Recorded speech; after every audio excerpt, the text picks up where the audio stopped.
the director of Sirat.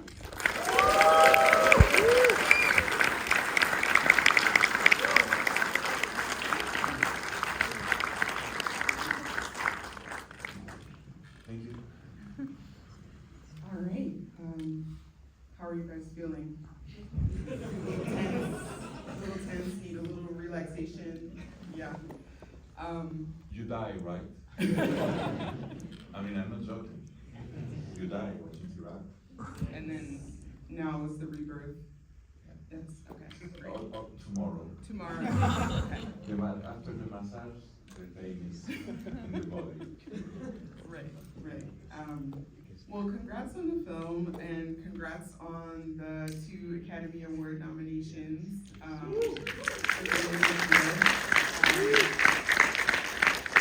saw that the 3 women who worked on sound, it's the first time like an all-women sound team has been nominated, which is great. A little sad, but also great. But I guess I'll just start with a really breezy question of, the last time we were here, before that, you had won the jury prize at Cannes. How has this award season been for you? I have ego, I'm ambitious, and I project myself. I'm thinking all the time when I'm making a film, people would go to Cannes, blah, blah. But I never imagined that one of my films could be a contender for an Oscar, never in my life. Probably because I'm living far from Oscars, but it's, I don't know, I mean, I'm happy, what I'm seeing, something that I discovered that I really like it is that all the fields, so people from these fields, they are working they are making activism to support films that they like. I think this is really healthy and talks really well about the academy. Right, right. Yeah, I mean, let's start with the title of the film, Sirat. For those who don't know, tell us, what is that? There's a spiritual concept called Sirat, and explain that for us. Yeah, but it's not important. Okay. I mean, Why isn't it? I'm curious. because Sirat it has musicality, and it's beautiful. Okay, I respect that. So, as you all know, the film opens with a rave. It sort of starts with the sound equipment, the desert, the landscape, and then all of a sudden we're in a rave. And I understand that was something real that you staged for the film. Tell us, why was it important for you to have an actual rave versus like one that was conceived on set? I like reality, I like people, I think that cinema is the art of lying, but sometimes we can achieve truth through lies, and it's good, and there are really good films, that they do this. I don't know, in my case, I really wanted to make a film that dialogues with our generation. I wanted to make a generational film. I think that's what a lot of filmmakers want. You want to dialogue with your time.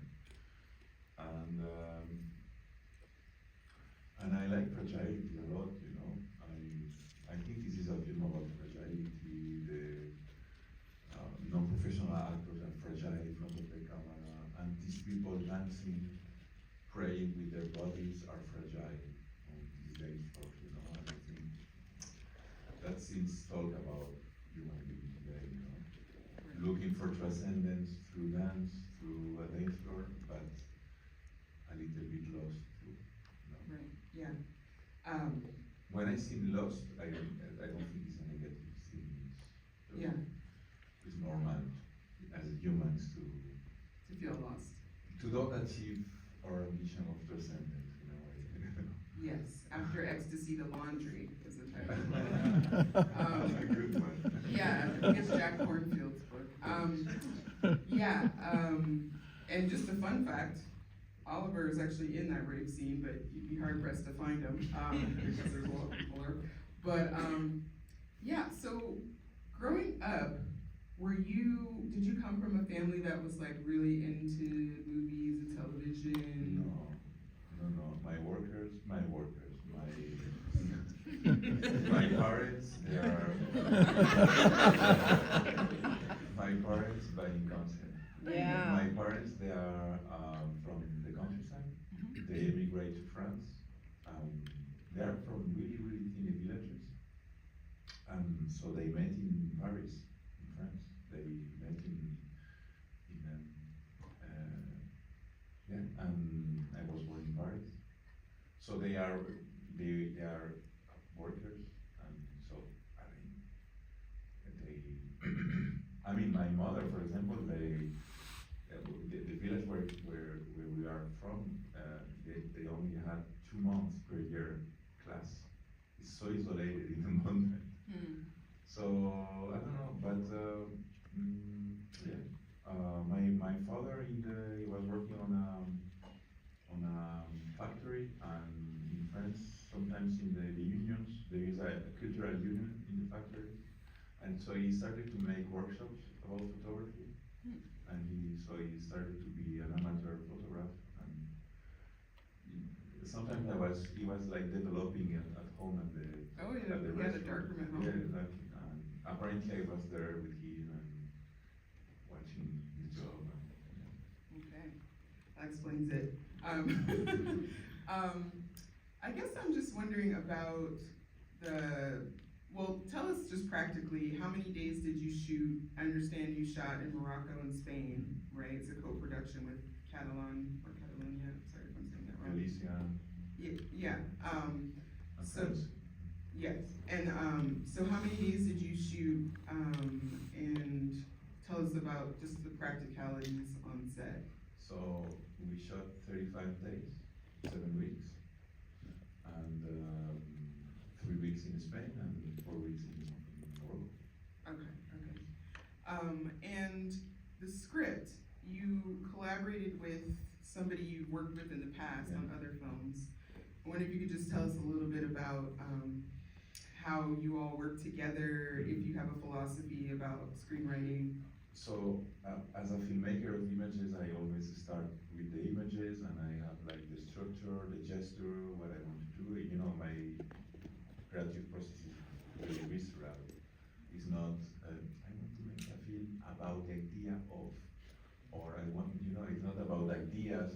It's more something. I wanted to. So with Santiago, he comes after a first treatment, and I like to work with him because obviously he's really brilliant and sensitive, and working with someone allows you to deal better with your fears.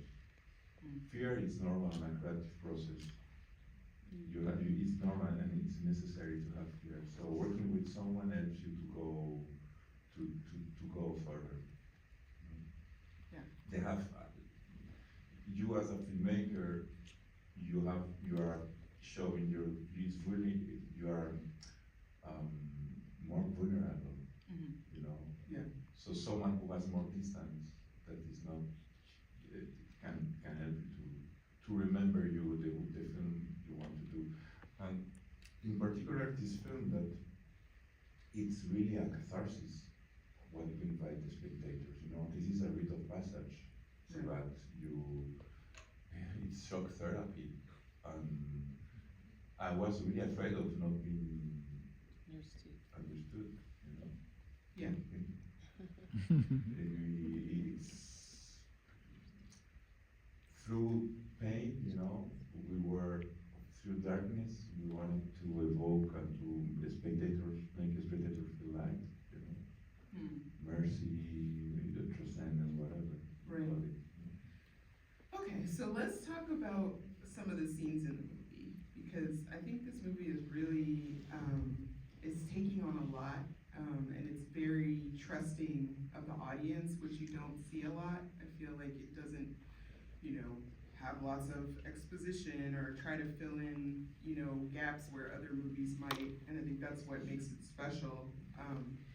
And there's this moment where it turns from kind of, you know, like a linear narrative to more of a, you know, a sort of mystical or, you know, transcendent. And we sort of let go of those details and just go with the characters as they're going. And I think I know the moment that that shift happens, but do you have in your mind an idea which scene signals that, or is it kind of happening all the time? I'm suspicious of one scene. Okay.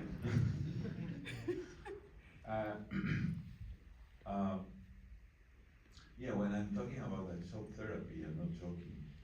There is a scene that, you know, which scene is that suspends your rationality, you know. That is something that happens in psychotherapy, you know, when the therapist also stops your rationality, you know, his voice.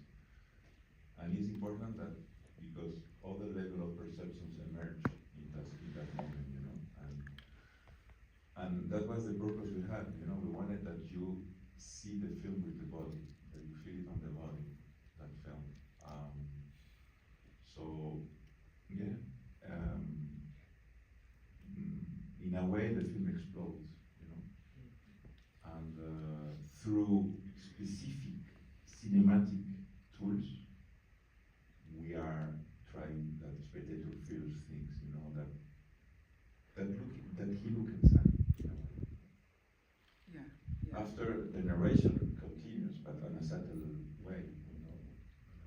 As few spectators tell me sometimes that I like that, for example, thanks to what is happening on the film, he finds his daughter in a subtle way when he dances her. Mm. You know, he understands her. He was never so near his daughter than in this moment. Okay.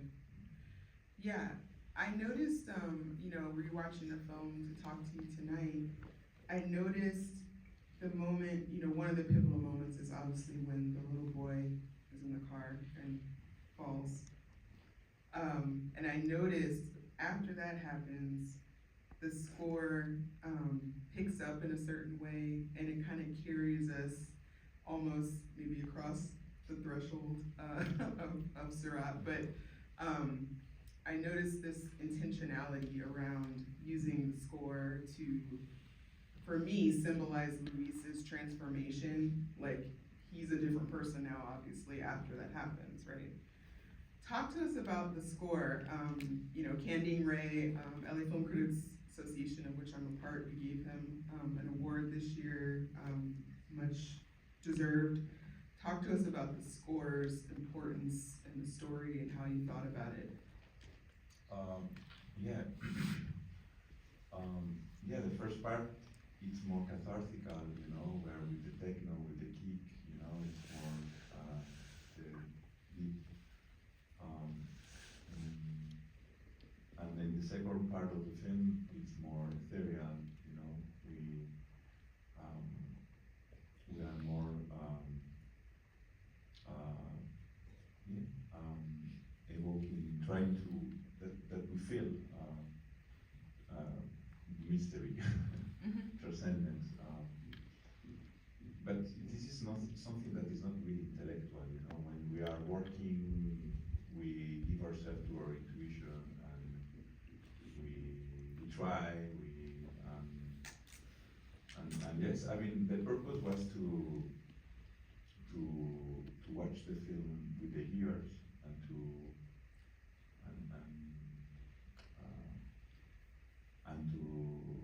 listen the images. You know, at some point we don't know where the image ends and the sound or the music starts. You know. Yeah.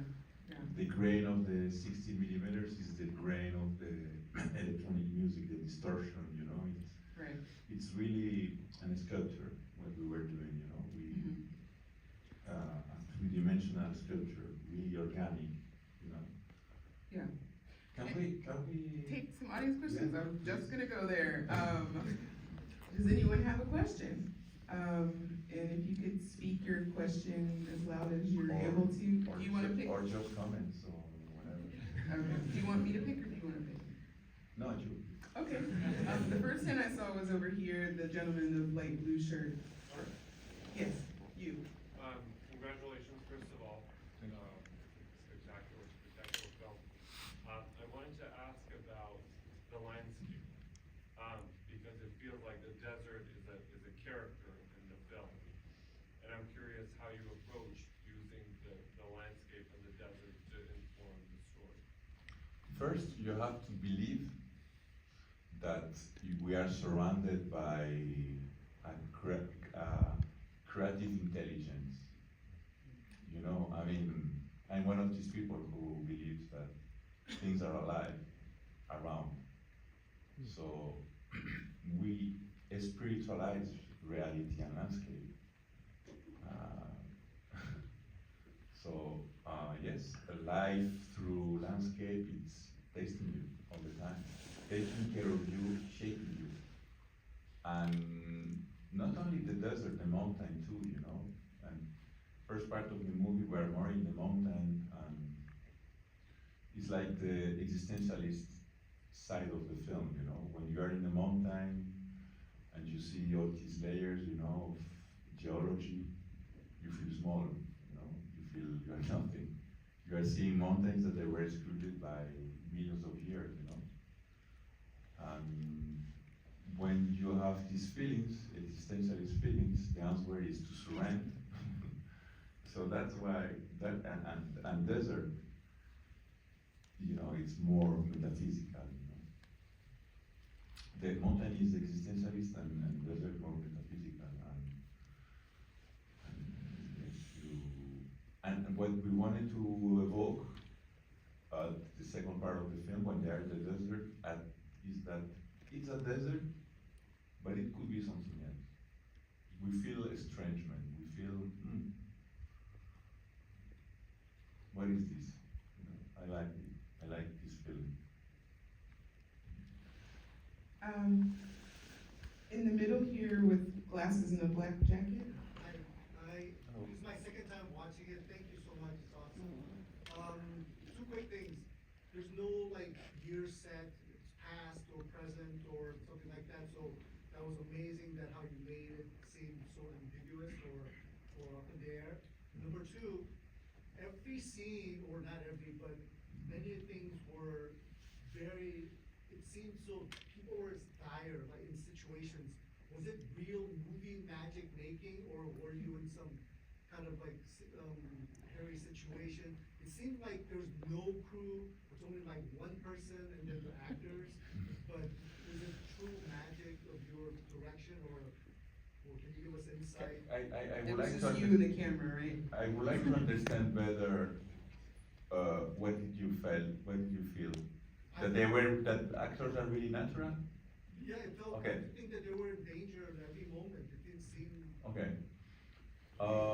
Yeah, I mean, you try to hide you try to hide yourself, you know, in art. I mean, as a spectator, I don't like when I see the intentions of the filmmaker. And I mean, I'm not saying you don't feel my intentions. Sometimes it's like you commit a crime and you leave proofs of yourself, you know.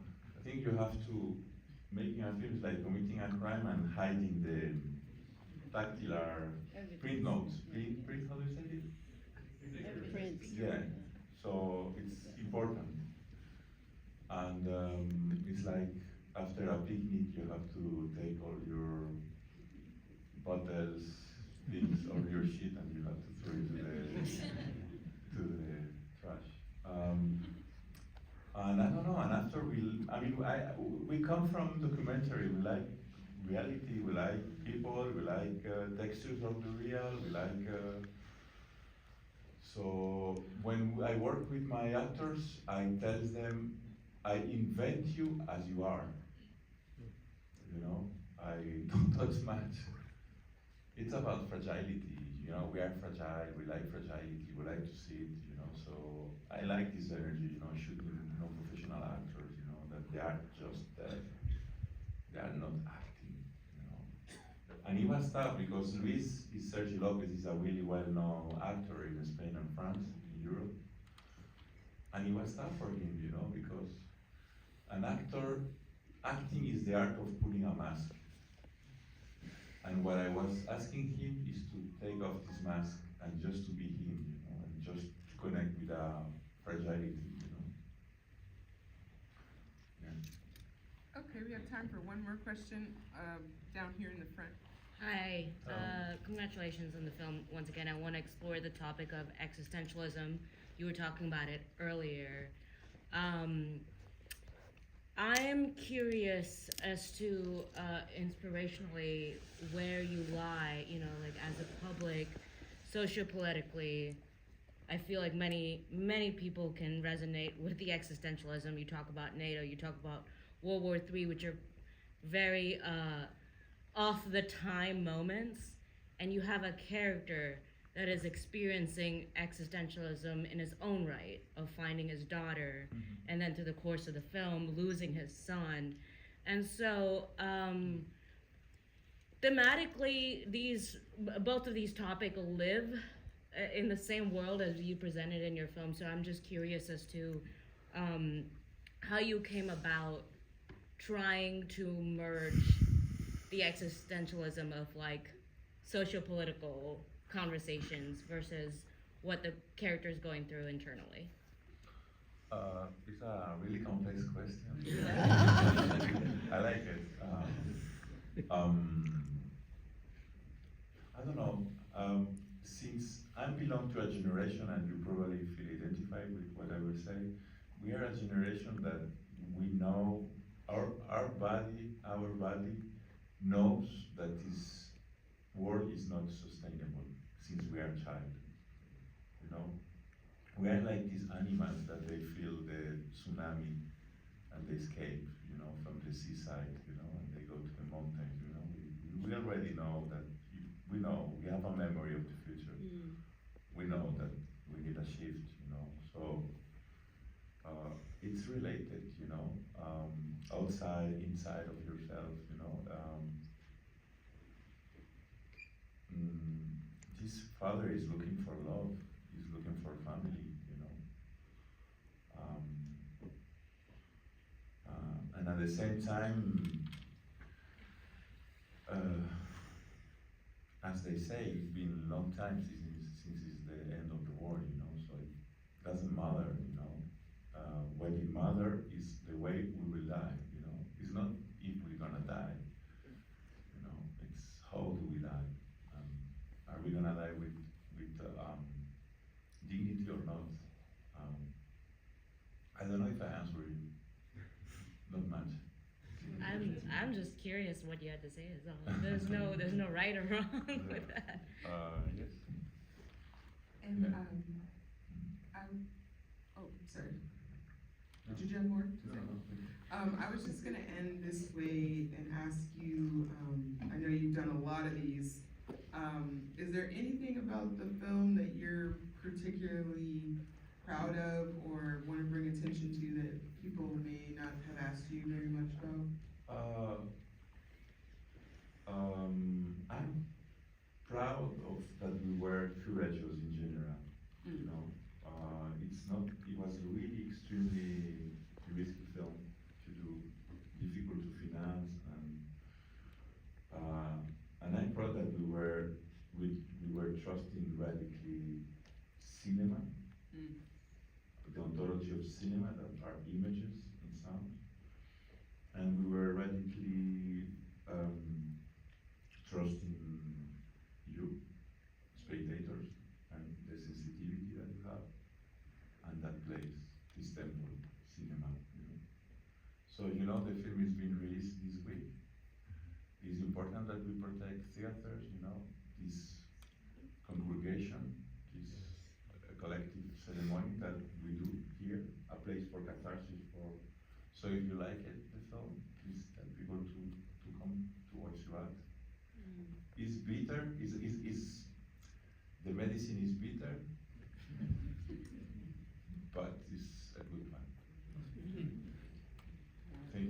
hopefully we'll all get into the real estate